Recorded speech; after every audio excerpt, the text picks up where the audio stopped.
वंशजों के घरों में, हवेलियों में और मंदिरों में की जाती है। श्री वल्लभाचार्य ने इन सेवा के स्वरूपों को विकसित किया और उनके पुत्र श्री गोसाई जी ने इस सेवा परंपरा को आगे बढ़ाया। श्री कृष्ण सेवा आनंदमय और सुंदर प्रसंग है। उनकी मनभावन सेवा में असंख्य कलाएं कार्यरत हैं। यह सारी कलाएं प्रभु को समर्पित हैं और जो कोई इन सब का आनंद लेते हैं वे पवित्र हो जाते हैं। श्री कृष्ण को भोजन को हजारों प्रकार से परोसा जाता है, जो हमेशा स्वादिष्ट सामग्री से बनाया जाता है। श्री कृष्ण सदैव नाना प्रकार के वस्त्रों तथा आभूषणों एवं श्रृंगार से विभूषित रहते हैं। सेवा भी संगीत राग से भरपूर है। महान भक्तों द्वारा रचित सुंदर गीत विभिन्न रागों में गाए जाते हैं, जो विभिन्न मौसमों, त्योहारों और दिन के समय के अनुरूप होते हैं।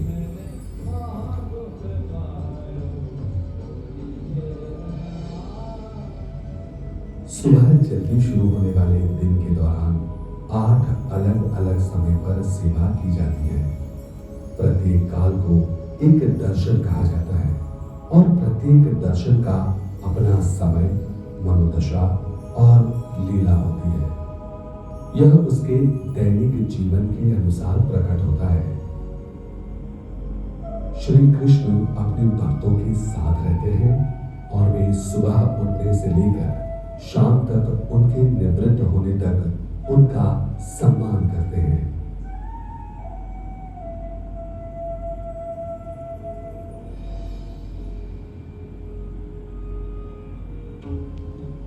मंगला यह प्रथम समय के दर्शन है। इसमें भगवान को नींद से जगाया जाता है। मुख्य हवेलियों में श्री कृष्ण को शंखनाद या घंटारव से जगाया जाता है। बाद में उनको मिश्री, मलाई, दूध एवं मक्खन का बना कलेवा समर्पित किया जाता है।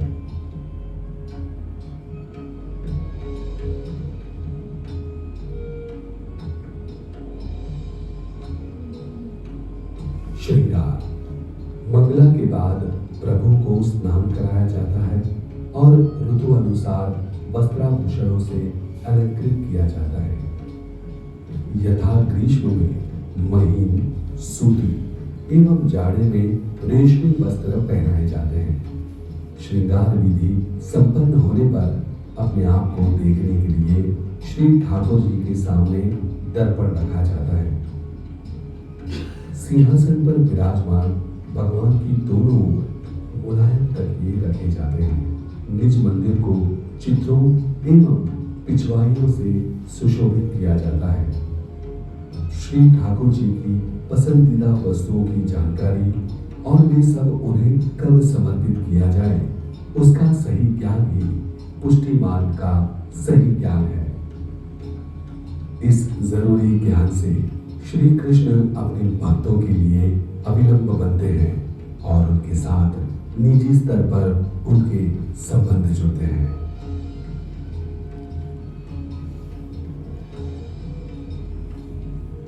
ग्वाल अर्थात उस समय के दर्शन जिसमें श्री कृष्ण की गोपाल बाल के रूप में सेवा होती है। अन्य गोप बालकों के साथ घोड़े चराने जाने से पहले भगवान को ताजा दही से भरपूर लस्सी यानी कि दहिया दी जाती है। इस समय की सेवा श्री वल्लभाचार्य के वंशजों के घर पर ही होती है।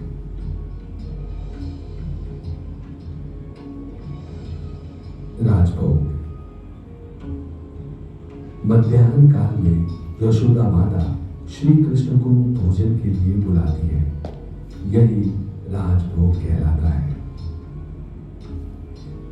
राजभोग में वनोत्सव के अवसर पर गोपियों द्वारा लाया गया भोजन थाल भी दिया जा सकता है। कभी कभी श्री कृष्ण राजभोग ग्रहण करने के लिए गोपी के घर पर भी पहुंच जाते हैं। से बने शर्करा युक्त पकवान, कई सब्जियां और धान्य एवं दलहनों के स्वादिष्ट व्यंजनों का समावेश होता है।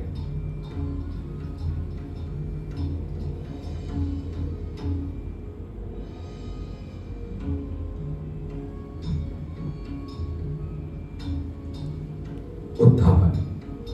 वन में दोपहर के विश्राम के बाद श्री कृष्ण दोपहर की लीलाओं का प्रारंभ करते हैं, जिसे उत्थापन दर्शन कहा जाता है।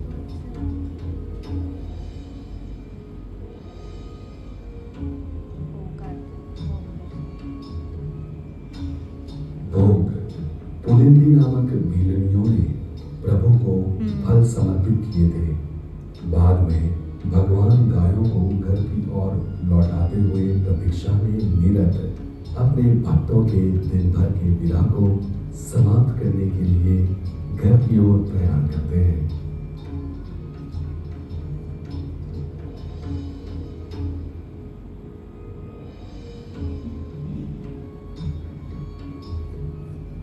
संध्या आरती।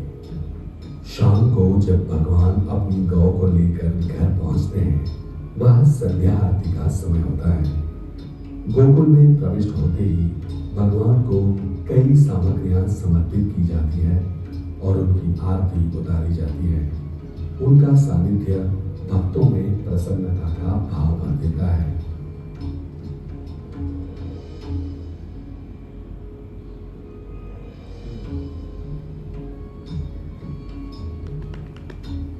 शयन। यह श्री कृष्ण का रात्रि भोजन का समय है। भगवान के प्रत्येक दर्शन के साथ अनेक विधि लीलाएं और भाव जुड़े हुए हैं।